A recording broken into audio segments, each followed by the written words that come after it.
Bem-vindos a este segundo webinar que tive o gosto de organizar e de preparar para estarmos aqui mais uma vez e que naturalmente vem também na sequência do livro que produzi, intitulado Avaliar e Aprender numa Cultura de Inovação Pedagógica.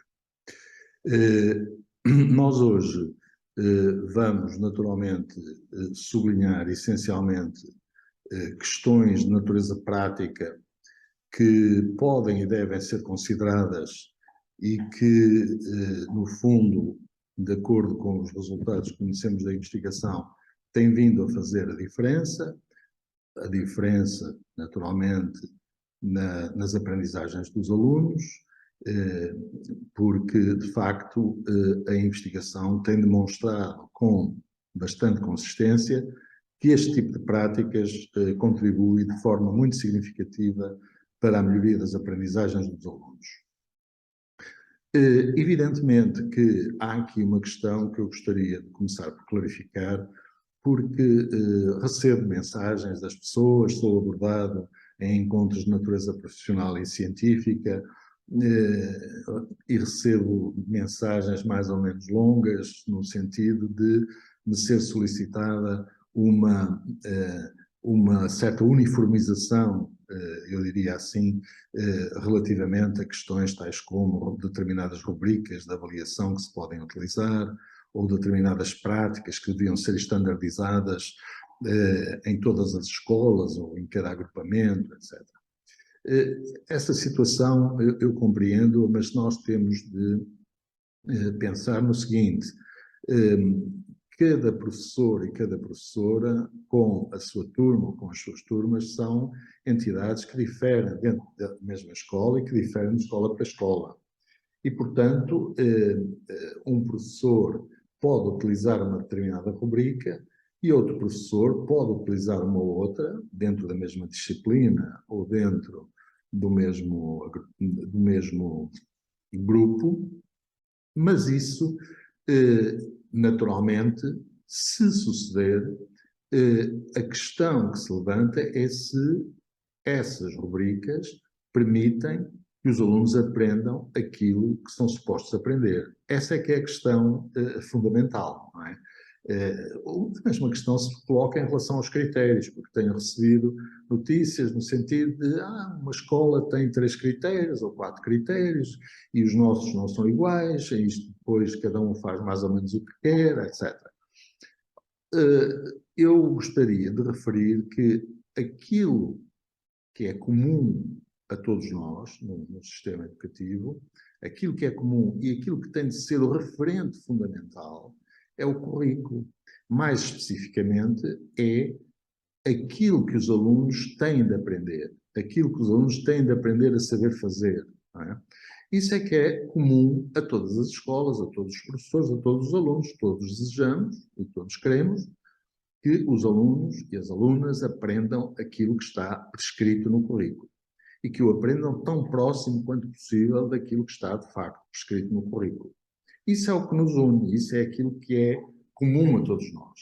Depois disso, naturalmente, vem a interpretação de cada um, a interpretação de cada escola, vêm condições diferentes de escola para escola e, portanto, as práticas têm de se adaptar a cada professor tem de se sentir bem na sua pele de professor ou de professora com as práticas que costuma pôr em execução e, portanto, o facto de haver diferentes rubricas, diferentes critérios e diferentes estratégias pedagógicas de escola para escola, ou até dentro da mesma escola, pode não ser, e normalmente não é, um problema que temos de ultrapassar. O que nós temos de ultrapassar são as dificuldades que temos quando pretendemos que os alunos aprendam e eles têm dificuldade em aprender, ou porque nós não estamos a usar as melhores estratégias, ou porque há outro tipo de problemas. E, portanto, aquilo que nos deve preocupar é se os diferentes critérios, as diferentes estratégias pedagógicas utilizadas pelos professores e pelas professoras permitem que os alunos aprendam aquilo que são supostos aprender. Eu acho que essa é uma questão prévia que eu queria, enfim, partilhar convosco, porque nós não temos propriamente uma receita de práticas que seja ideal e que seja comum a todos os professores. Agora, nós, os investigadores, as pessoas que estudam estas coisas, quer dizer, têm naturalmente um conjunto de orientações, um conjunto de indicações, um conjunto de resultados baseados na investigação, que normalmente correspondem a determinadas práticas que depois têm de ser adaptadas a cada caso. Cada professor, cada professora tem o seu próprio estilo, tem o seu próprio pensamento. E, como eu gosto de dizer, porque eu sinto, os professores são profissionais altamente qualificados que têm, naturalmente, de fazer leituras críticas e leituras, se me permitem, inteligentes, daquilo que é escrito e, a partir daí, ajustar aquilo que corresponde melhor ao seu estilo pedagógico, se me permitem, às suas formas de trabalhar, porque as pessoas são autónomas e ainda bem que o são, não é? E podem, portanto, organizar o ambiente pedagógico das suas aulas de acordo com aquilo que corresponde melhor às suas concepções, às suas visões acerca do currículo, acerca da pedagogia, acerca da avaliação. Portanto, eu gostava, não sei se espero ter sido claro, mas que, em síntese, o que nos deve preocupar é que os nossos alunos aprendam aquilo que são supostos aprender. Os meios de lá chegar, naturalmente, variam, e ainda bem que variam, porque as crianças, os jovens, não são todos iguais, e os professores e as professoras também não são todos iguais. As questões das práticas, nós dificilmente podemos mudar as práticas, ou mudar e melhorar as práticas pedagógicas e, consequentemente, as aprendizagens dos alunos, se de facto não tivermos uma visão acerca de alguns aspectos essenciais relativos à pedagogia, ao currículo e à avaliação. E isso está, enfim, discutido no livro que referi, Avaliar e Aprender numa Cultura de Inovação Pedagógica, e no primeiro webinar tive a oportunidade de partilhar ideias acerca dessas questões, precisamente porque nós temos de considerar que na avaliação pedagógica, não é, que temos vindo a discutir, há uma questão que é essencial. As propostas que têm vindo a ser feitas há 50 anos a esta parte, todas elas pressupõem que tem de haver um clima de inovação pedagógica. Portanto, nós temos a avaliação pedagógica, temos um clima de inovação pedagógica, ou seja, que nos leva a fazer as coisas de uma forma diferente, de uma forma que permita que, se os alunos não estão a progredir de acordo com aquilo que nós pensamos que deveria ser esse progresso, nós podemos alterar determinadas práticas, no sentido de ver se conseguimos ultrapassar essa questão, e isto passa, naturalmente, por considerar elementos que são fundamentais e que devem ser considerados no processo de avaliação e, muito particularmente, no processo de avaliação formativa. E que elementos são esses? Bom, nós não podemos deixar de considerar os objetivos de aprendizagem. Nós temos de definir objetivos de aprendizagem, naturalmente, na sequência da análise, do estudo que fazemos do currículo proposto e que, portanto, dá origem a um conjunto de objetivos de aprendizagem. E também, em segundo lugar, dá origem a um conjunto de critérios. Nós temos vindo a fazer esforços em todo o mundo, em todos os sistemas escolares, uns naturalmente estão um pouco mais adiante, outros estão um bocadinho mais atrás que nós, enfim, estas coisas têm as suas próprias dinâmicas, as suas próprias culturas, etc. E, portanto, os critérios são igualmente um elemento que não podemos deixar de considerar. O que é que isto significa? Significa que, de algum modo, nós temos que definir aquilo que consideramos ser fundamental para que os alunos aprendam. Não é? No fundo, como tem vindo a ser dito, os critérios são interpretações do currículo e, portanto, vão dar origem a um conjunto de indicadores, a um conjunto de, se quiserem, referentes, não é? Que nos ajudam, a nós, professores, e ajudam os alunos a compreender aquilo que é importante aprender. Ou seja, dito de outra maneira, aquilo que vai ser objeto de avaliação. Depois, naturalmente, temos que considerar as tarefas. As tarefas são, digamos, um aspecto-chave do desenvolvimento do currículo. Não é? Nós não podemos desenvolver o currículo de forma adequada, se me permitem, enfim, esta forma de me expressar, sem selecionar de forma bastante cuidada, bastante rigorosa, o conjunto de tarefas que vou propor aos meus alunos, para que eles aprendam através destas tarefas. E isto não é, quer dizer, reparem, não é uma coisa que é fácil de se dizer, mas requer, de facto, alguma reflexão da nossa parte, ver que tipo de tarefas vou propor aos alunos para que eles aprendam, para que eles atinjam estes objetivos, e isso requer, naturalmente, uma pesquisa, uma reflexão da nossa parte, olhar para os livros de texto que, por vezes, têm tarefas interessantes, mas olhar também para outros recursos que estão ao nosso dispor, no sentido de proporcionarmos aos alunos reais oportunidades para eles aprenderem através destas tarefas, para nós ensinarmos através dessas tarefas e para ambos, nós e eles, alunos, avaliarmos a qualidade do trabalho que vamos produzir. Depois, outra questão, outro elemento que tem vindo a ser referido é o feedback.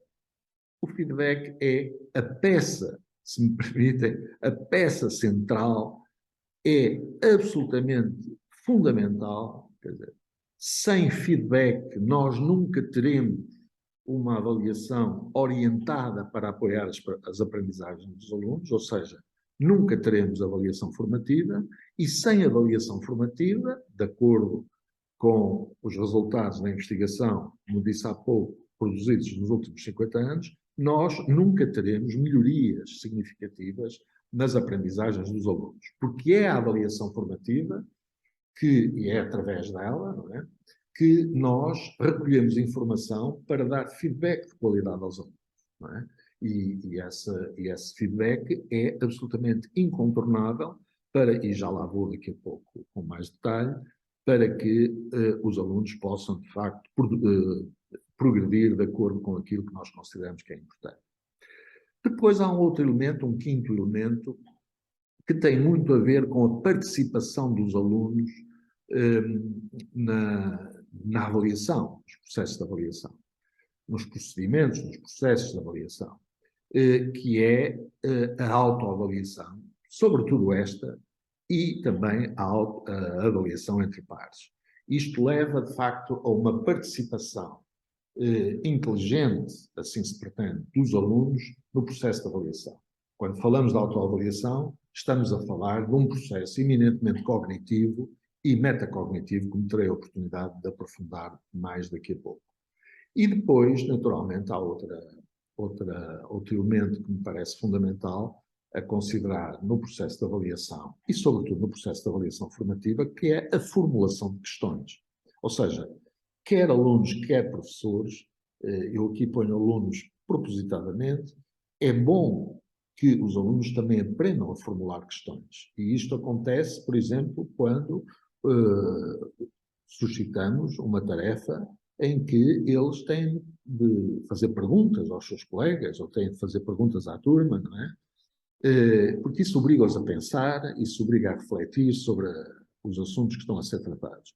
Mas, evidentemente, que quem predomina aqui na formulação de questões são os professores, somos nós, e, portanto, nós temos de ter algum cuidado com o tipo de questões que formulamos, não é?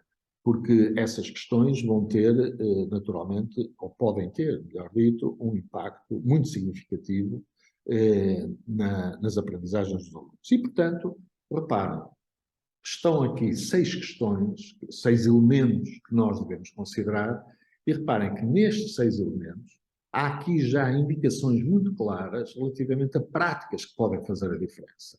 Eu refiro às práticas de feedback, nas suas componentes, nas suas 3 componentes, que veremos mais daqui a pouco, e as práticas de autoavaliação, onde eu me vou centrar mais particularmente. São 2 práticas, de facto, muito significativas, portanto, e sem elas, muito dificilmente, nós poderemos progredir nesta questão da melhoria das práticas de avaliação pedagógica. Depois, naturalmente, e isto é uma síntese, enfim, tão breve quanto possível, interessa ter presente quais são, ou melhor, interessa ter presentes as características da avaliação formativa e da avaliação sumativa. Não vou aqui, enfim, repetir o que já disse no outro webinar, mas sublinhar apenas 2 ou 3 coisas. Primeiro, a avaliação formativa é tendencialmente contínua. O que é que isso quer dizer? Quer dizer que é algo que está presente diariamente nas salas de aula. É algo que está presente na nossa concepção pedagógica, isto é, nós fazemos perguntas aos alunos, nós ouvimos o que eles dizem quando estão a desenvolver determinadas tarefas e, ao mesmo tempo, vamos dando feedback, isto é, vamos nos pronunciando acerca daquilo que está a ser feito por eles, no sentido não de lhes dar as respostas, que isso é muito importante, mas no sentido de os fazer pensar e de os orientar para que eles possam, eles e elas, naturalmente, possam ultrapassar eventuais dificuldades ou possam corrigir ou autorregular ou regular os seus processos de aprendizagem. Portanto, a questão da avaliação formativa ser contínua, naturalmente, ou tendencialmente contínua, leva-nos ao raciocínio imediato de que ela integra o processo de ensino e integra o processo de aprendizagem. Portanto, é impensável nós considerarmos a avaliação formativa desligada da avaliação, da aprendizagem e desligada do ensino. Portanto, quando estamos a ensinar, nós temos inerente a esse processo o processo de avaliação formativa. Depois, outra característica que é muito importante da avaliação formativa é que nós não devemos mobilizar os dados obtidos a partir da avaliação formativa para efeitos de classificar os alunos. Portanto, isso é algo que está ainda muito enraizado em muitas práticas pedagógicas, mas é algo que não é, do ponto de vista lógico, do ponto de vista epistemológico, não faz muito sentido, uma vez que a avaliação formativa tem o exclusivo propósito de contribuir para melhorar as aprendizagens dos alunos através da distribuição de feedback de elevada qualidade. Portanto, é isto que se pretende com a avaliação formativa. E, além do mais, a avaliação formativa não está tão dependente dos objetivos e dos critérios que estão definidos para aquele ano, como está, por exemplo, uma avaliação sumativa formal e estruturada. Porquê? Porque nós, por vezes, estamos, enfim, em diálogo com os alunos para ensinar determinado assunto deste ano e chegamos à conclusão que há um assunto do ano passado, há 2 anos, que não está devidamente interiorizado ou não é compreendido ou não foi compreendido por um conjunto de alunos, maior ou menor. E, portanto, quer dizer, aí temos que ultrapassar essa questão e não faria sentido estar a atribuir classificações aos alunos, não é?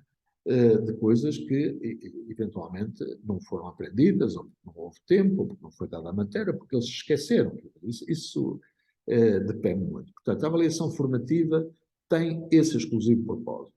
A avaliação sumativa, por seu turno, é pontual, portanto, ela ocorre em determinados momentos, não é contínua, uma avaliação formativa, e tem o propósito de fazer uma síntese, ou fazer um balanço acerca daquilo que os alunos sabem e são capazes de fazer.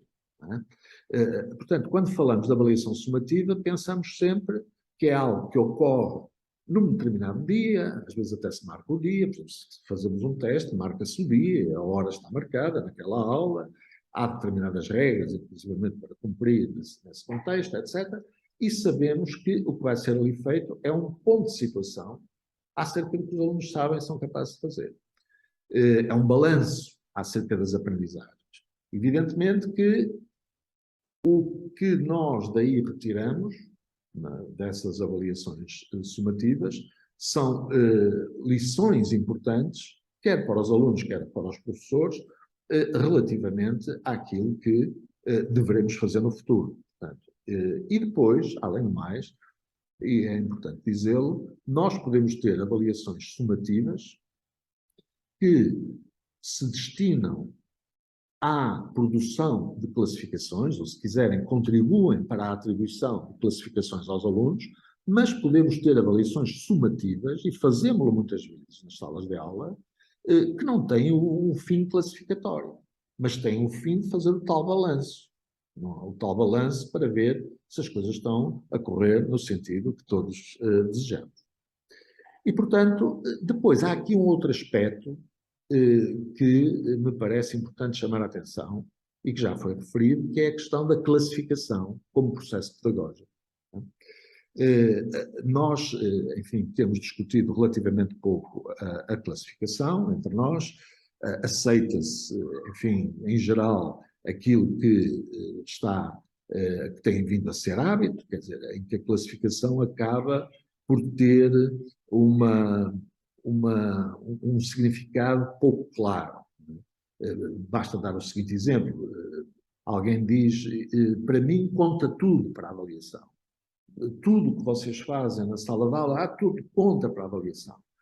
E quando nós dizemos isto, naturalmente, isto não fica, ou clarificamos o que é esse tudo, não é? E depois temos indicadores, ou temos critérios para cada uma dessas coisas, ou então fica tudo numa nuvem relativamente pouco clara, não é? E acaba por haver pouca transparência nessa classificação. Outra questão que se coloca na classificação é aquilo que é objeto de classificação. O que é que deve ser objeto? Que está também relacionado com a questão anterior, não é? Porque nós podemos considerar que aquilo que é objeto de avaliação, de classificação, peço desculpa, ou são os conhecimentos de natureza académica, se quiserem, ou aquilo que muitas vezes é considerado ou designado como cognitivo, ou podemos dizer que a classificação tem aspectos os objetos são de natureza cognitiva e de natureza não cognitiva. Se formos para esta última possibilidade, portanto, estamos a classificar aspectos cognitivos e não cognitivos, temos de clarificar quais são os aspectos não cognitivos que estão a ser considerados. Não é? E temos, naturalmente, que definir critérios.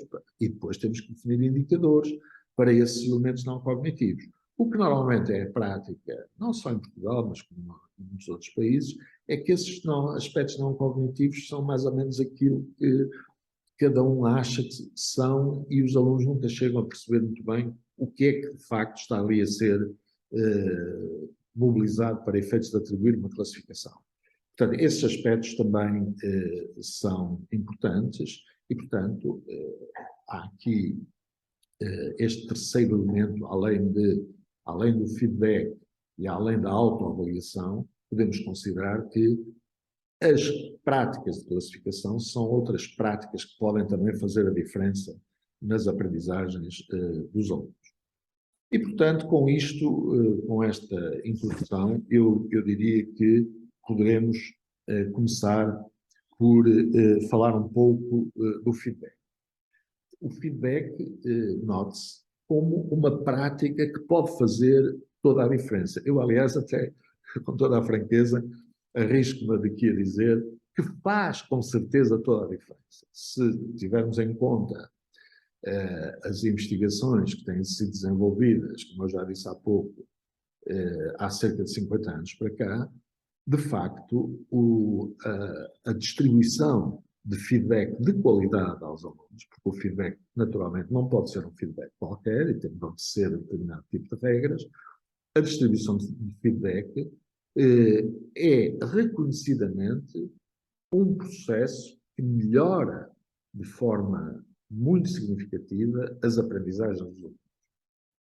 E eu gostava de lhes falar, portanto, nesta prática que pode, e que eu digo que faz efetivamente a diferença, mas numa perspectiva talvez um pouco mais ampla. Isto é, nós temos aquilo que no livro que referi, que escrevi, chamado Avaliar e Aprender numa Cultura de Inovação Pedagógica, eu faço referência a um ciclo de avaliação formativa. Um ciclo que, no fundo, tem 3 componentes, se quisermos, ou 3 aspectos ou elementos a considerar. O primeiro tem a ver com o seguinte: nós temos de tornar claro perante todos os alunos o que é importante aprender. Ou seja, nós estamos aqui para aprender o quê? Para onde é que nós queremos ir? Esta é a primeira questão. É uma questão que eu formulei aqui de diferentes maneiras, que nós temos tendência a considerar que todos os alunos sabem, sobretudo até quando os alunos já têm, enfim, uma idade, já são jovens e já estão no ensino secundário, no final do 3º ciclo, ou que são alunos universitários. Eu, com os meus alunos na universidade, tenho testado várias vezes se é claro para eles o que é que estamos ali a fazer. Dito de outra maneira, para onde é que estamos a ir, ou para onde é que temos de ir, ou para onde é que eles têm de ir. Ou, dito de outra forma, o que é considerado relevante aprender? O que é que estamos ali para aprender? Não é? E eu faço algumas vezes essa pergunta, até alunos que estão num nível já de mestrado, por exemplo, e pergunto, então, imaginem, passado 3 semanas do semestre se ter iniciado, note-se que tudo isto está no programa, tudo isto foi dito pelo professor mais do que uma vez, estamos aqui para aprender estas 3 coisas fundamentais, ou estas 4 coisas fundamentais, seja o que for, e eu pergunto, então, meus amigos, bom dia ou boa tarde. Então, gostaria de começar a sessão de hoje por lhes perguntar o que é que estamos aqui a fazer. E podem crer que não é fácil, por vezes, chegar lá, não é? Portanto, como se diz normalmente, em linguagem, digamos, mais popular, é quase preciso tirar as coisas a saca-rolha, não é?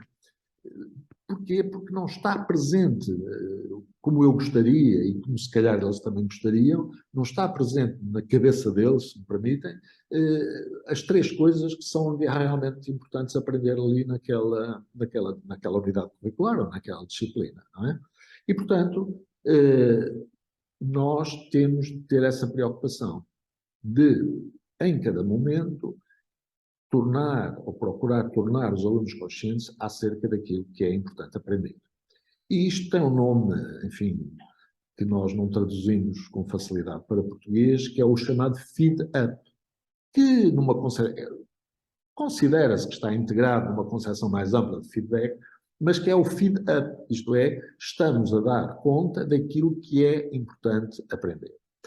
Depois, é evidente, deixem-me só dizer-lhes que é evidente que isto tem muito a ver com os objetivos de aprendizagem, como é evidente. Nós, quando estudamos o currículo, nós definimos ali um conjunto de objetivos de aprendizagem que devem ser tão sucintos ou tão um número mínimo de objetivos de aprendizagem, mas pronto, normalmente eu não gosto de ultrapassar 4, 5, 6 objetivos e, portanto, há aí um esforço de integração a fazer, mas isso, enfim, cada um normalmente orienta isso conforme considera mais interessante e mais relevante.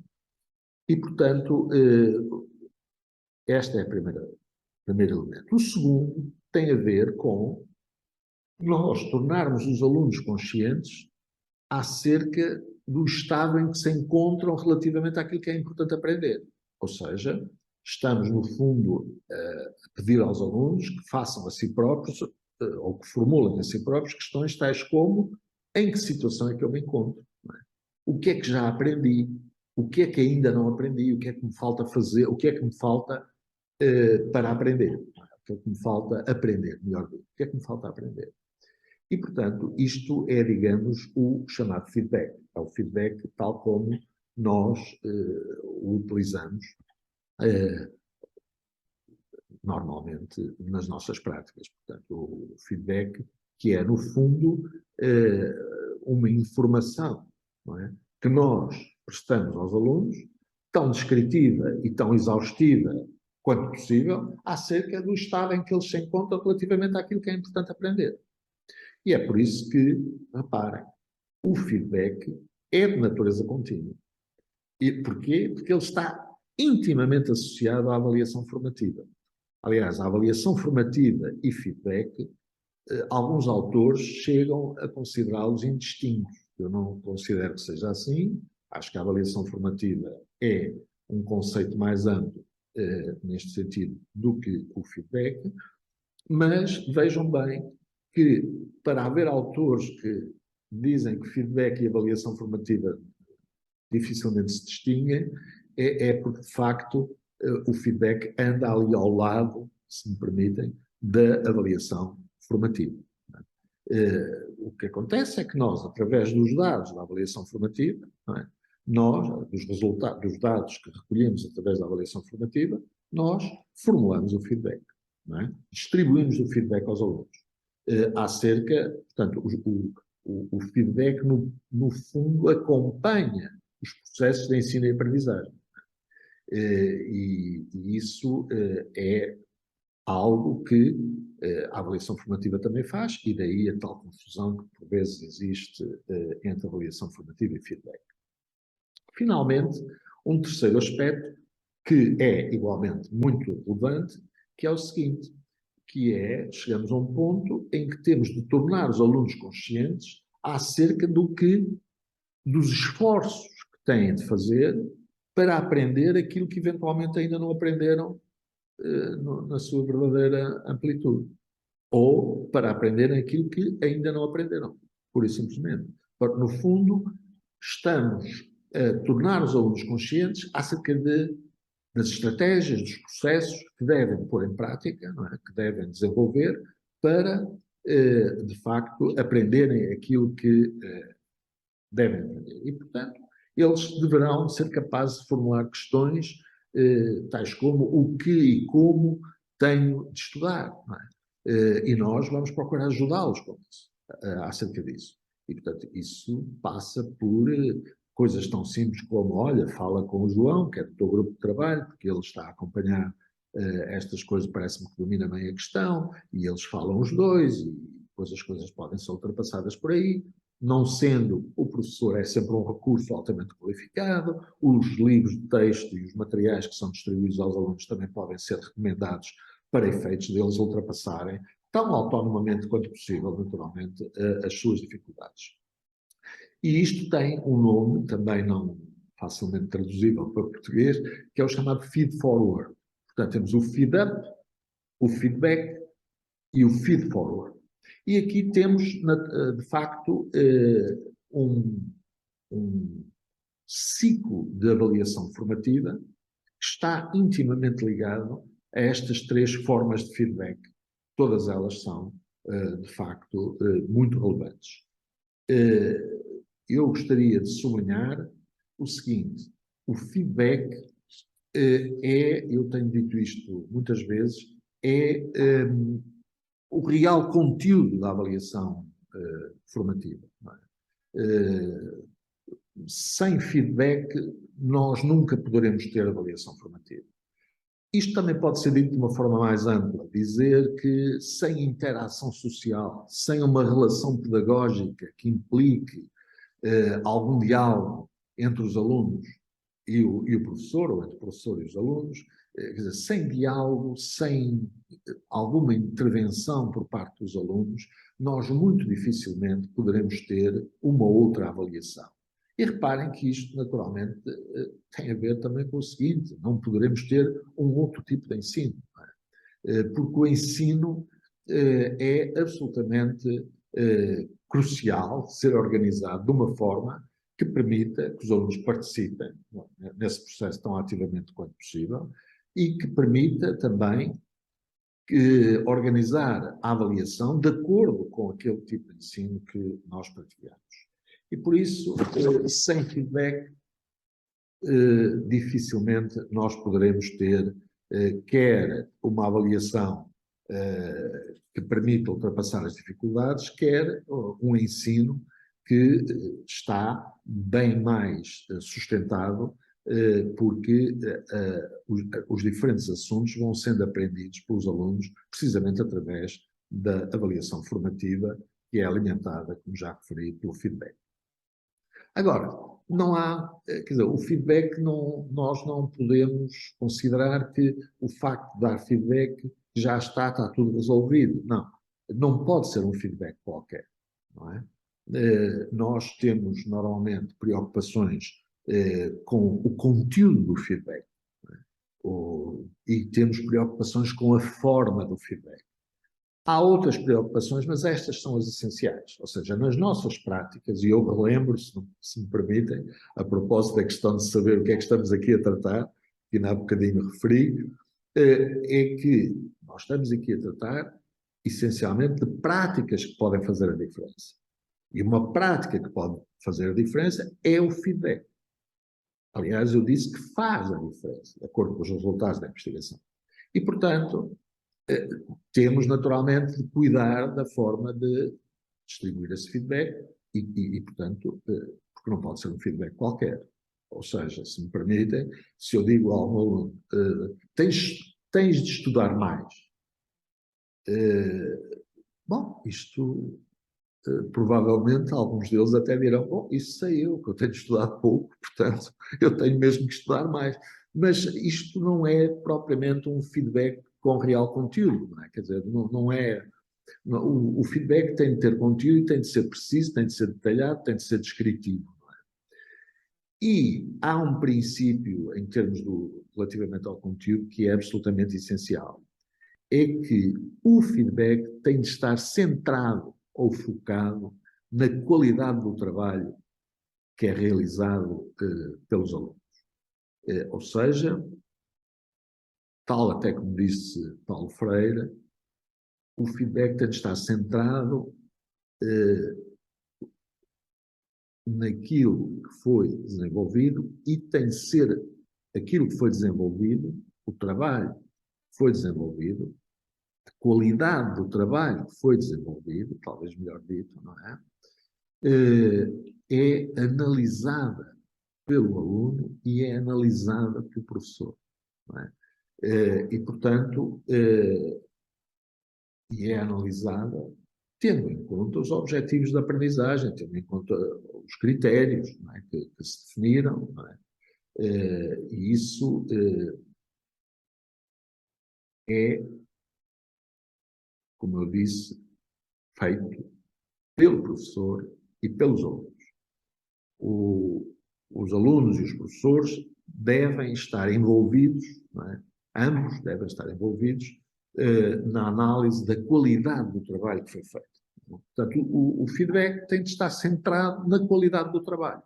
Depois, também tem de estar, o feedback deve descrever o melhor possível o desempenho dos alunos, e isso, naturalmente, tem de ser feito de forma construtiva, não é? Sugerindo caminhos, nunca dando as respostas, não é? Considerando sempre que o erro não deve ser, enfim, considerado como algo que estigmatiza o aluno ou a aluna, mas deve ser considerado como uma oportunidade para nós pensarmos sobre aquilo que ele está e procurarmos sugerir caminhos que orientem os alunos a deixar de cometer aquele erro. Eu acho que isto são dois aspectos absolutamente fundamentais. Portanto, um feedback, em termos de conteúdo, centrado naquilo que é a qualidade do trabalho realizado, e um feedback eh, suficientemente descritivo acerca do desempenho dos alunos. Portanto, reparem, é muito importante ter boas descrições do que se entende por um trabalho de qualidade.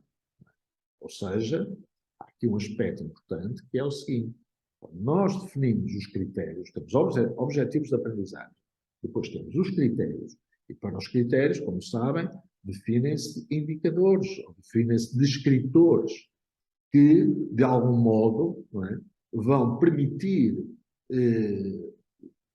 analisar a qualidade do trabalho dos alunos. Ora, esses descritores, esses indicadores, não é, devem ser feitos com bastante cuidado.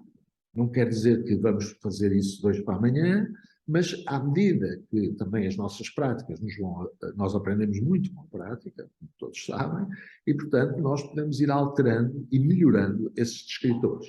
Porque a partir daí, quer dizer, reparem, quando eu tenho um bom descritor e o aluno o compreende, e nós temos que os colaborar para que eles os compreendam, nós vamos ter, com certeza, uma transparência muito maior. É muito claro para o aluno aquilo que é importante aprender, é importante fazer, fica muito claro para eles o que é que eu já aprendi, o que é que não aprendi, o que é que me falta aprender. Portanto, tudo isto tem de ser devidamente consistente. Estas coisas têm de ser todas consistentes umas com as outras. Relativamente à forma do feedback, é também muito importante. Uma das coisas que é óbvia é que nós devemos distribuir feedback tão cedo quanto possível após, enfim, o incidente da aprendizagem, se assim se pode dizer, ou aquilo que o aluno respondeu, tão cedo quanto possível nós devemos dar feedback após a realização das tarefas. Se estamos em contexto de sala de aula, como todos nós sabemos, o feedback pode ser oral, pode ser não verbal. O feedback não verbal é muito significativo, é importante, é tão importante como os outros. Evidentemente que a investigação mostra algo que é óbvio. Né? O feedback que tem mais impacto nas aprendizagens dos alunos é o feedback escrito e dirigido pessoalmente aos alunos, àquele aluno ou àquela aluna. Isto levanta naturalmente problemas quando nós temos muitos alunos, que é o caso da maior parte dos professores e das professoras. É muito difícil estar a escrever feedbacks individuais, pessoais, dirigidos a todos os alunos. O que acontece, enfim, isto como digo, não há aqui um receituário, não há aqui um receituário para todas as pessoas, nem pode haver, mas, por exemplo, uma coisa que me parece razoável é o seguinte: uma das coisas é procurar dar feedback escrito em determinadas tarefas consideradas fundamentais e em relação a determinados assuntos que são considerados fundamentais aos alunos que têm realmente muitas dificuldades. Portanto, aqueles que estão, do nosso ponto de vista, a precisar mais de apoio. Se isso for possível, é muito bom. Se não for possível, podemos fazê-lo oralmente. Ainda falando em termos individuais, porque torna-se mais fácil em termos de tempo, em termos do tempo que nos custa, não é? Torna-se mais fácil. Mas, às vezes, em situações mais complicadas, o que nós fazemos é procurar dar o feedback para a turma toda, depois de uma determinada tarefa, depois de um determinado teste, por exemplo, e referir: há aqui dificuldades com este assunto, com aquele assunto, e dar indicações para esses alunos que estão dentro desse grupo, que têm essas dificuldades, dar um feedback que ajude e que possa contribuir para que eles ultrapassem as dificuldades. Portanto, e claro que há outras estratégias que podemos utilizar, não é, quanto à forma do feedback. Agora, um outro aspecto é o seguinte: como em tudo, eu costumo dizer, como em tudo, nas questões da educação, nas questões da formação das pessoas e dos nossos alunos, nós temos de ter aqui alguma contenção. Isto é, não é agora o feedback tornar-se um massacre, se me permitem a expressão um pouco dura, um massacre, quer para os professores, quer para os alunos. Nós temos de ser sempre muito seletivos, temos sempre de distinguir o essencial do acessório, como todos nós sabemos, nós não podemos estar agora por, como se costuma dizer, por dar cá aquela palha, vou dar feedback. Quer dizer, não, a questão é preparar a distribuição de feedback inteligentemente, não é? E focarmos essencialmente naquilo que é essencial, naquilo que é verdadeiramente fundamental e estruturante. E acho que temos de ter uma particular atenção, e aqui a investigação é lapidar, quer dizer, se nós dermos particular atenção aos alunos com mais dificuldades na distribuição do feedback, esses alunos tendem, isto de acordo com os resultados da investigação, a ficar mais motivados, tendem a aprender melhor, a aprender mais e melhor, com mais compreensão. Portanto, eu acho que aqui cada um saberá muito bem como é que vai usar a prática de feedback para que ela cumpra o seu principal desígnio, que é contribuir para que todos os alunos, todos e cada um deles, aprenda aquilo que é suposto aprender. É evidente que, com um número elevado de alunos, além das estratégias que eu há pouco sugeri, e que com certeza muitos professores utilizam, há também um tipo de feedback standardizado que eu utilizo quando tenho, por exemplo, 90 alunos numa turma, que já me aconteceu várias vezes, isso acontece com alguma frequência nas universidades, e, portanto, se tenho 90 alunos, eu não posso estar ali a escrever a 90 alunos, quer dizer, é muito complicado, como imagino. E, portanto, o que eu faço são umas folhinhas em que tenho numa coluna os critérios, não é? Imagino, clareza, profundidade, seja o que for, numa primeira coluna, e depois nas outras colunas tenho símbolos, pode ser mais, ou pode ser 10, 20, 30, ou pode ser insuficiente, bom, muito bom, ou insuficiente, suficiente, bom, e outra escala, aumentar a escala para 4 pontos e pôr muito bom, portanto, isso é indiferente, não é? Isso depende, enfim, do clima. Eu, por exemplo, com os meus alunos uso essencialmente uma escala de 3 pontos, que é muito mais simples e desde que eles percebam o que é que aquilo quer dizer, que isso naturalmente é fundamental, eu uso normalmente o mais para algo que está, enfim, a necessitar de ser melhorado, não é? Mais para algo que está suficiente, sofrível, suficiente, e mais para algo que está bom e muito bom. Portanto, eu tendo a integrar e a agregar, mas podemos alargar a escala. E, portanto, para dar feedback em relação a uma determinada tarefa, a partir do momento em que eu tenha lá estes símbolos em cima, depois é só à frente de cada critério pôr uma cruzinha que, no fundo, traduz a qualidade do trabalho de cada um dos alunos relativamente a cada um desses critérios que está definido. E, portanto, aqui é só uma questão de pôr cruzinhas e isso faz-se rapidamente. É um feedback standardizado, muito rápido, portanto, pode ser usado para um grande número de alunos e, naturalmente, também tem um impacto positivo nas aprendizagens dos alunos. Não tanto como o feedback escrito que eu referi há pouco, que é o ideal, não é? Mas nós nem sempre estamos em condições de ir para aí e, portanto, usamos outros tipos de feedback que, não sendo eventualmente tão eficazes, mas também têm impactos bastante positivos na aprendizagem dos alunos. Mas em relação ao feedback, eu julgo que ficaria por aqui e agora gostava de lhes falar um pouco noutra prática. Reparem, se me permitem aqui um parênteses, nós não temos muita tradição de feedback. Temos que ser, enfim, frontais uns com os outros e as coisas são como são e isto não pode ser tido como um atacar, uma atribuição de culpas aqui ou lá, não é nada disso. Nós temos é que nós tivemos um sistema e temos um sistema educativo que evolui de determinada forma, nunca foi muito da nossa tradição pedagógica dialogar muito com os alunos, não é?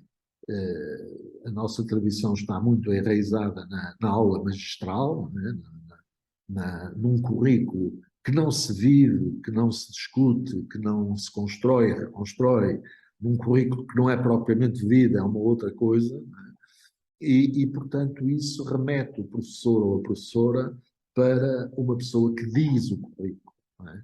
Que diz o currículo, e remete o aluno para o ouvinte do currículo. Ora, o que nós estamos a fazer é um esforço em todo o mundo, não é? Em alguns países já com muito sucesso, como todos sabemos, os países do centro da Europa, os países do norte da Europa, com bastante sucesso, noutros com menos, mas as coisas têm caminhado muito no sentido de termos uma outra visão de currículo, que já foi, enfim, por mim discutida no webinar anterior, e outra visão da pedagogia, e irmos para pedagogias mais progressivas, que pedagogias que são mais amigas, se me permitem a expressão, das aprendizagens dos alunos, que discriminam menos. Nós usamos muito pedagogias da conformidade, que são muito consistentes com uma avaliação que é entendida como uma medida, uma avaliação que é entendida como uma classificação, não é? Não é uma avaliação entendida no sentido pedagógico que aquilo tem sido dado, não é? No sentido dos alunos aprender, de ajudar os alunos a aprender. E, portanto, quer dizer, nós não temos muito essa tradição de feedback, de interação social, de diálogo com os alunos, no sentido de os levar a aprender e a participar ativamente nas aprendizagens. E, da mesma maneira, não temos tradição de autoavaliação, porque nós temos de entender aqui a autoavaliação como um processo eminentemente cognitivo e metacognitivo. A autoavaliação, como sabem, não é perguntar ao aluno o que é que achas que merece, ou qual é a nota, não tem nada a ver com isso. Tem a ver com proporcionar oportunidades aos alunos para pensarem acerca da qualidade do seu trabalho. E, portanto, nesse sentido, é um processo eminentemente cognitivo e metacognitivo. E, nesse sentido, a autoavaliação contribui de forma muito relevante, e isto são, enfim, resultados da investigação, contribui de forma muito relevante para que os alunos desenvolvam as suas competências mais complexas de pensamento. Portanto, e isso é de grande importância, porque essas competências são competências transversais que ficam para a vida. E isto é talvez aquilo que é realmente mais importante, porque as pessoas, os alunos e as alunas, acabam por desenvolver os processos de reflexão crítica, não é? Passam a ser mais críticos, passam a ser reflexivos, passam a pensar com outro tipo de consistência, não é? Sobre o seu trabalho, sobre a qualidade do seu trabalho. Portanto, a autoavaliação, neste sentido, contribui muito para melhorar as aprendizagens dos alunos, os processos de reflexão crítica. Não é? Portanto, aqui, naturalmente, temos sempre, reparem que no feedback já falei nisso, mas aqui volta a ser importante, a relevância de se definirem os objetivos e de se definirem os critérios e os indicadores ou descritores para o processo de autoavaliação. Quer dizer, se o aluno não sabe quais são os objetivos, porque muitas vezes não sabe, ou porque não estão explícitos, ou porque nós os dissemos, mas não estão escritos em lado nenhum, ou por outra razão qualquer, eles não têm conhecimento dos objetivos, e não têm conhecimento dos critérios, e não têm conhecimento dos indicadores ou descritores, como é que ele pode fazer a sua autoavaliação? Espero que me estejam a seguir, espero não estar a ser confuso. E, portanto, o que acontece aqui é que, lá está, se nós, enfim, também não temos muita tradição de pedagogia baseada em critérios, a nossa tradição é muito mais uma pedagogia baseada nas normas, uma avaliação referida a normas e não a critérios, mas agora estamos a fazer esse esforço e, portanto, quando nós temos uma avaliação referida a critérios, estão definidos os critérios, estão definidos os indicadores, que no fundo vão ajudar-nos a nós e aos alunos a qualificarem o seu trabalho, não é? No fundo, os indicadores ou os descritores acabam por indicar o nível de desempenho dos alunos num determinado critério. E esse desempenho pode ir insuficiente, a excelente, ou outra coisa qualquer, ou números, ou percentagens, isso agora cada um organiza como quiser, não é? E tendo em conta, naturalmente, se estamos a dar uma utilização formativa ou se estamos a dar uma utilização sumativa para efeitos classificatórios daquele instrumento, daquele processo que estamos a utilizar. E, portanto, aqui é algo que é importante voltar a sublinhar e que Paulo Freire, reparem bem, há mais de 50 anos já dizia, é que a avaliação não é o ato através do qual, eu já tenho dito isto várias vezes, provavelmente estou a repetir em relação ao webinar anterior, não sei, mas o que Paulo Freire dizia é que a avaliação não é o ato através do qual A avalia B ou julga B. Não é?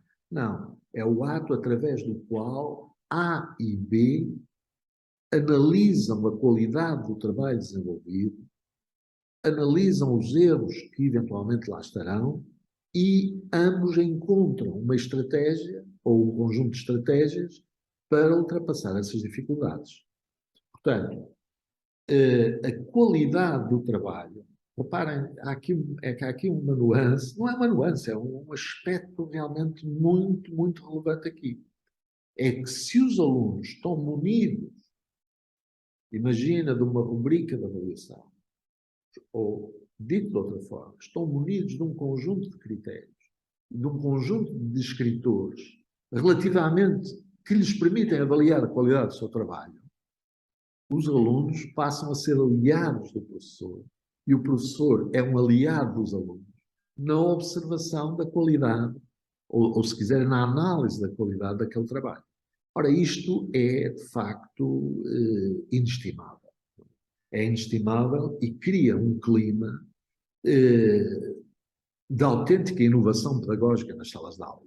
Quer dizer, inovação porque é termos os alunos e os alunos sentirem-se companheiros do professor e da professora na análise da qualidade. É claro que isto não são coisas que surjam de um dia para o outro. Construir este tipo de ambiente pedagógico exige, naturalmente, professores altamente qualificados que se assumem como intelectuais, como profissionais com um conjunto de conhecimentos significativo, não é? E que são profissionais que têm conhecimentos pedagógicos, que têm conhecimentos do conteúdo daquilo que têm de ensinar e da pedagogia, não é? Que permite que os conteúdos cheguem aos alunos, se me permitem a expressão, da forma que seja mais positiva possível para que eles aprendam bem e com profundidade. Portanto, este aspecto da autoavaliação, né, que permite que os alunos participem, reparem que a autoavaliação é um processo que permite que os alunos participem ativamente no processo de avaliação. E é um processo de natureza cognitiva e metacognitiva.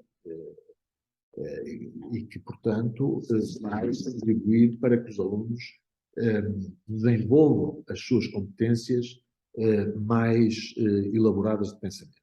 É claro que isto também leva a que os alunos participem mais ativamente nas aprendizagens. Não é? E, agora, evidentemente que a autoavaliação. Os alunos não nascem ensinados em relação à autoavaliação. Portanto, nós temos de os ensinar. Não é? Isto pode obrigar, digamos, a algum investimento inicial, que começa pela discussão dos critérios e eles perceberem o que é que significam aqueles critérios. o que é que significam aqueles indicadores, não é? E aqueles descritores ou indicadores, podemos dizê-lo indiferentemente, e depois, com base nisso, com base nesses critérios, com base nesses indicadores, com base nos objetivos e com base numa tarefa que os alunos têm de resolver, de trabalhar nessa tarefa, eles serem capazes de utilizar esses critérios, esses indicadores, esses objetivos, para verem se o seu trabalho realmente atingiu aquilo que é considerado positivo, aquilo que é importante, que é aprender. E, portanto, os alunos têm de aprender a autoavaliar-se com o apoio dos professores, inicialmente. E isso pode, muitas vezes, ser feito de uma maneira informal, pouco estruturada. Aliás, isso deve ser, eu diria que a autoavaliação, tal como a avaliação formativa, tal como o feedback, também deve ser de natureza tendencialmente contínua, não é? Ou seja, eu, em vez de dar respostas, digo, olha, porque é que não pensas naquilo que estás a fazer? Vejam bem, ou se estão em grupo, vejam bem aquilo que estão a fazer. Daqui a bocadinho chamem para me explicarem exatamente o que é que estão a fazer e o que é que lhes parece. Olhem para os critérios, olhem para os escritores e tal, e daqui a pouco, ou para a rubrica de avaliação, onde estão os critérios dos escritores, se usarmos rubricas de avaliação, se usarmos outro sistema qualquer, e, portanto, eu já cá passo para ver como é que vocês estão e tal. E, naturalmente, que isto tem de ser diário, não é? ou tão contínuo quanto possível. Uma outra coisa é nós estruturarmos mais a autoavaliação, ou seja, selecionarmos duas ou três, ou uma, dependendo das disponibilidades, dependendo daquilo que cada professor, da situação concreta, não é? E dizer assim, eu vou usar este teste, ou vou usar esta tarefa escrita, em que eles vão ter que fazer uma composição, ou outra coisa qualquer, ou vão fazer uma integração daquilo que aprenderam durante estas 4 semanas, ou estas 5 semanas, e a partir daí, não é, eu vou pedir que eles se autoavaliem, que eles façam a sua autoavaliação com base nos critérios, com base nos indicadores ou descritores e com base nos objetivos e portanto, isto naturalmente implica uma familiarização anterior com os critérios, com os indicadores, através dos quais o trabalho é avaliado. E, portanto, eu, em relação à questão da autoavaliação, sublinharia apenas a importância da sua natureza tendencialmente contínua, da sua natureza cognitiva e metacognitiva, e também de ser importante, muito importante mesmo, que os alunos se familiarizem com os processos de autoavaliação, com apoio inicial importante dos professores. Finalmente, a outra prática de avaliação que gostava de abordar convosco, é? No fundo, as tais práticas que podem fazer a diferença, tem a ver com as práticas de classificação. Nós temos tratado a classificação como algo que nunca foi, enfim, suficientemente discutido. Nós aceitamos as coisas como elas são e o sistema tem funcionado com práticas de classificação que se podem considerar, com toda a franqueza, relativamente pouco transparentes, ou às vezes nada transparentes, com propósitos e significados pouco claros, não é? E, portanto, quer dizer, nós temos aqui que fazer um esforço para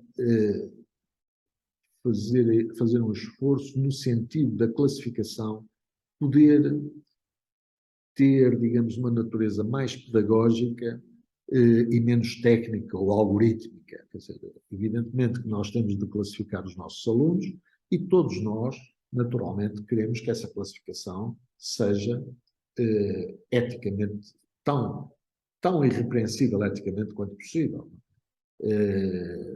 Queremos que essa classificação seja lida por alunos, ou pelos pais, ou por outros interessados, como algo que é muito claro. Esta classificação quer dizer isto, quer dizer que o aluno cumpriu os objetivos, ou cumpriu muito bem todos os objetivos e tudo aquilo que estava previsto, ou não cumpriu, ou cumpriu assim, etc. O que é importante aqui dizer é que nós, se calhar, não estamos em condições, muitas vezes, de saber exatamente o que é que está ali, quer dizer, o que é que aquilo significa. Eu dei há pouco o exemplo, se eu digo que tudo conta para a avaliação, se tudo conta, eu tenho um 14, eu não sei onde está o quê.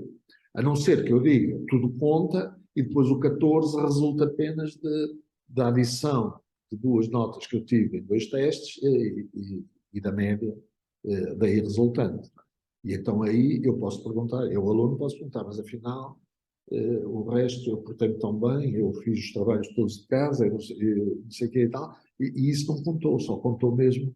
Portanto, temos que clarificar isto. Eu penso que há um esforço a fazer nos próximos anos, não é? No sentido de os processos de classificação serem mais consistentes, com os objetivos e com os critérios definidos. E por isso, reparem, já há muitos professores que organizam os seus testes de forma a produzirem classificações parciais desses mesmos testes. Ou seja, imaginem que no teste são abordados 3 objetivos, e quem diz objetivos pode dizer que eu abordei determinados domínios, abordei 2 domínios ou 3 domínios do currículo, não é? Isto depende, nós podemos, os objetivos são sempre importantes, mas nós podemos dizer assim, bem, eu vou organizar aqui um teste com 3 domínios e nestes 3 domínios estão subjacentes os objetivos tais, tais e tais. Portanto, isto cada professor, naturalmente, organizará isso muito melhor entender. Agora, o que importa aqui, reparem, se eu tenho 3 domínios, imaginem que eu tenho um 16, obtenho uma classificação de 16, não é? Total. Se, no entanto, eu for um pouco mais analítico e for ver a classificação no domínio A ou no domínio B e no domínio C, portanto, as questões que estão relacionadas com cada um destes domínios, eu posso chegar à conclusão, é bom, vou dar um exemplo naturalmente um bocado extremo, mas por razões didáticas, em que num dos domínios o aluno não fez praticamente nada, portanto não revela quaisquer conhecimentos, e nos outros 2 domínios realmente as coisas estão bastante bem, o que lhe permitiu ter um 16, que é uma nota considerada boa. Isto é um exemplo, enfim, não estou agora aqui a pensar em todas as possibilidades, mas o que importa é a ideia, não é? Ou seja, pode acontecer que um aluno tenha, de facto, uma situação desta natureza, não é? E mais, pode acontecer mais. Pode acontecer que, precisamente nesse domínio em que o aluno não revelou realmente conhecimento, ser o domínio mais relevante, ou ter conceitos absolutamente estruturantes e fundamentais da disciplina. E, portanto, ao fazermos aqui uma amálgama das coisas, nós estamos a perder informação muito, muito significativa. Eu acho que este aspecto é um aspecto que temos de considerar, temos de pensar sobre ele. Aliás, eu não estou aqui a dar novidade nenhuma para muitos professores e professoras que me estão a ouvir de certeza, não é? Porque isso já é feito, eu aprendi isso há uns anos, mas há uns anos bons já, com o diretor bom, eu tinha visto isso na literatura, mas aprendi assim de viva voz com um presidente do Conselho Diretivo de uma escola, na altura era presidente do Conselho Diretivo, em que nessa escola o que se fazia era isto, fazia-se a análise parcial. É claro que isso implica uma forma de fazer os testes de uma certa maneira, é preciso ter um certo cuidado, é preciso ponderar bem o que é as perguntas que vamos fazer, organizá-las por tais domínios ou pelos objetivos, etc. E depois o aluno pode ter, naturalmente, classificações parciais, portanto, ele, em vez de, se estivermos com 3 domínios, terá 3 classificações, Mas nada impede que depois tenha uma classificação final, agregando, fazendo tal amálgama que tem relativamente pouco significado. Reparem que o significado de uma amálgama de coisas que são de natureza muito diferente, quer dizer, nós estamos a misturar, como se costuma dizer, alhos com bugalhos, e aquilo dá um número que não se percebe bem qual é o significado. Não é? Ao passo que, se olharmos para as coisas mais na perspectiva em que eu aqui acabei de referir, acabamos por ter classificações parciais que são muito mais elucidativas para o aluno e o seu significado é realmente mais preciso. Não é? Ou seja, o que eu quero dizer é que a agregação de dados, em geral, não faz muito sentido. Nem faz, no exemplo que eu dei, nem faz noutros sentidos. Porque se baseia numa adição de números, não é? Que permitem determinar uma média correspondente a uma nota final.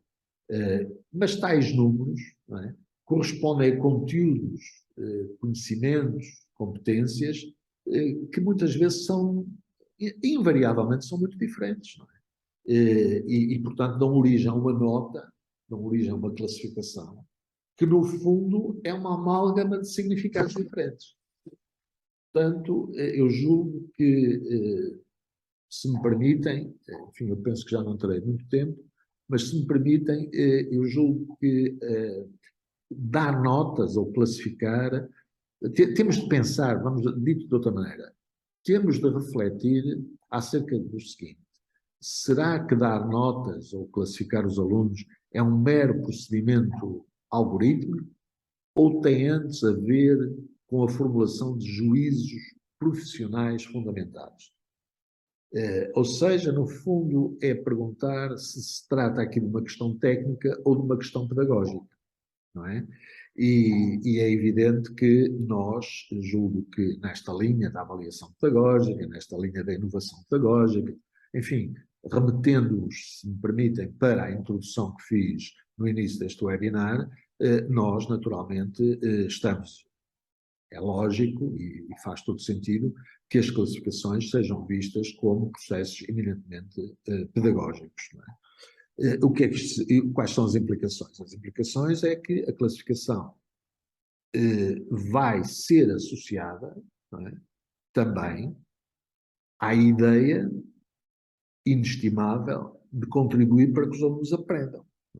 As classificações, se forem organizadas, se o processo de classificação for organizado, indexado a critérios, a objetivos, aos indicadores, se for definido exatamente o que é que significa, se aquilo é uma amálgama de determinados aspectos, mas esses aspectos estarem perfeitamente definidos e os seus critérios e os seus indicadores serem definidos, aí estamos a contribuir para uma clarificação das classificações, estamos a contribuir para uma maior transparência, para uma maior justiça na atribuição de classificações.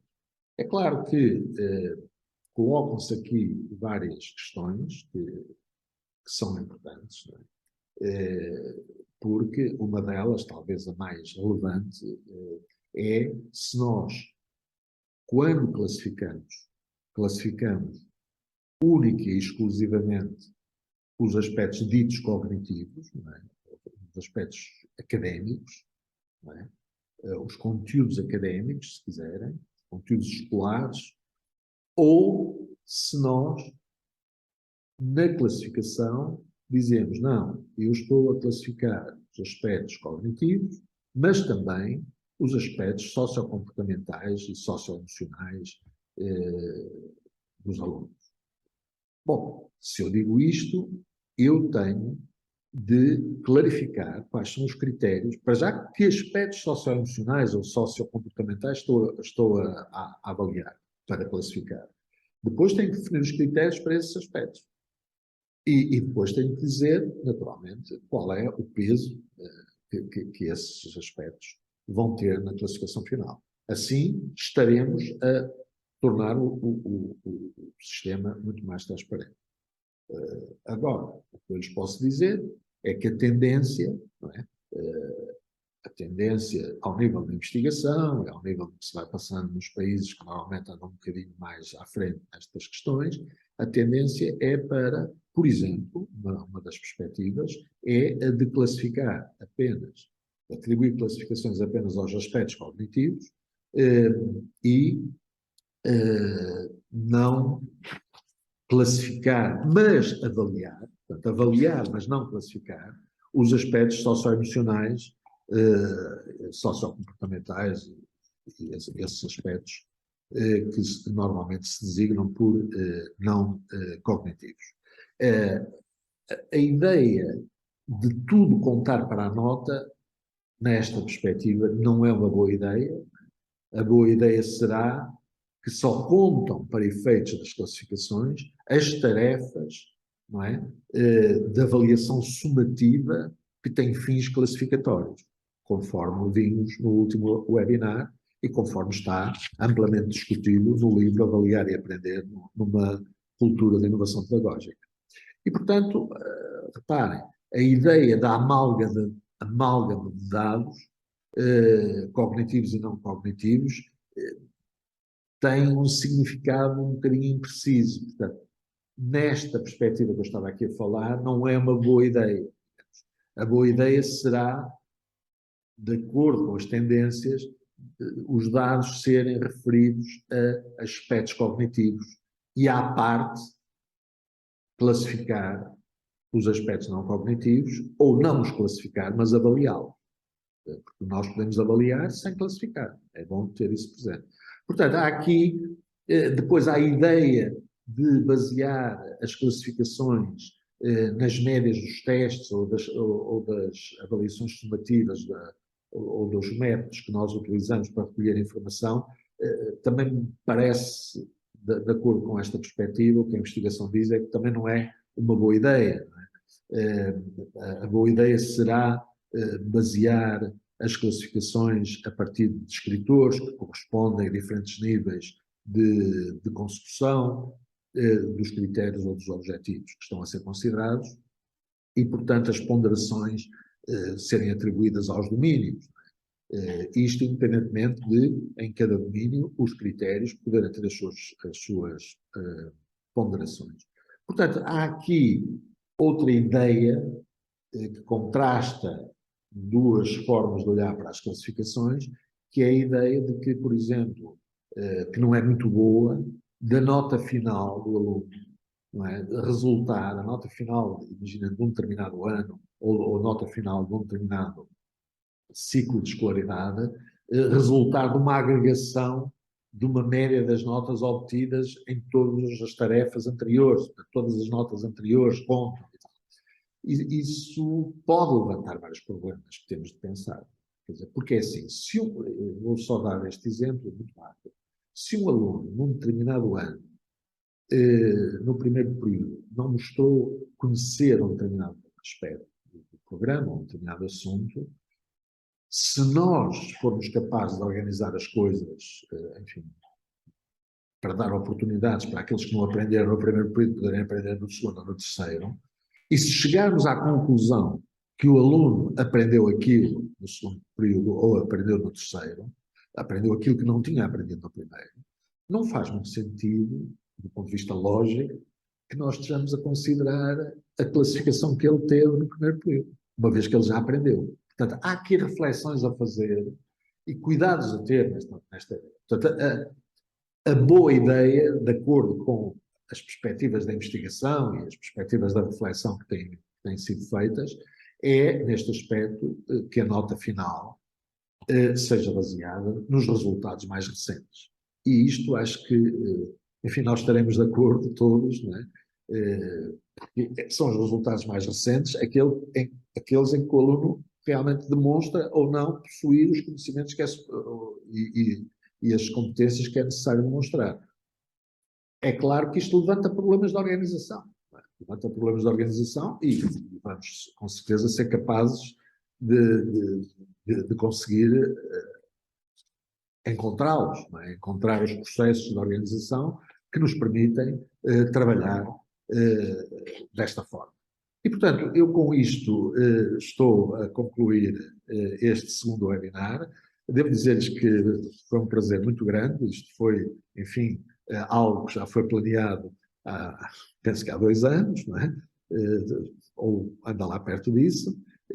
Eu tive prazer, enfim, estas coisas são o que são, isto é gravado, eu não interajo com as pessoas, mas aquilo que mais me preocupa é que, de facto, tenham, que possam aproveitar, não é? Estas minhas reflexões para prosseguir este processo de reflexão. Isto exige, de facto, estudo, isto não se pode fazer sem esse esforço de estudo. Sem isso é muito difícil nós progredirmos, exige a nossa reflexão, exige trabalho cooperativo, enfim, exige, enfim, como eu costumo dizer, tranquilidade, não é? Exige autoconfiança. Nós somos profissionais que somos insubstituíveis, não é? No processo de aprendizagem dos alunos, quer dizer, os alunos sem o nosso apoio dificilmente poderão progredir ou não poderão mesmo progredir e, portanto, enfim, temos a nossa deontologia própria que nos obriga a estudar, que nos obriga a refletir, e este webinar não pretende mais do que ser um modesto e humilde contributo para essa reflexão, para esse processo de crescimento profissional que nós sempre queremos que aconteça na nossa vida. Muito obrigado.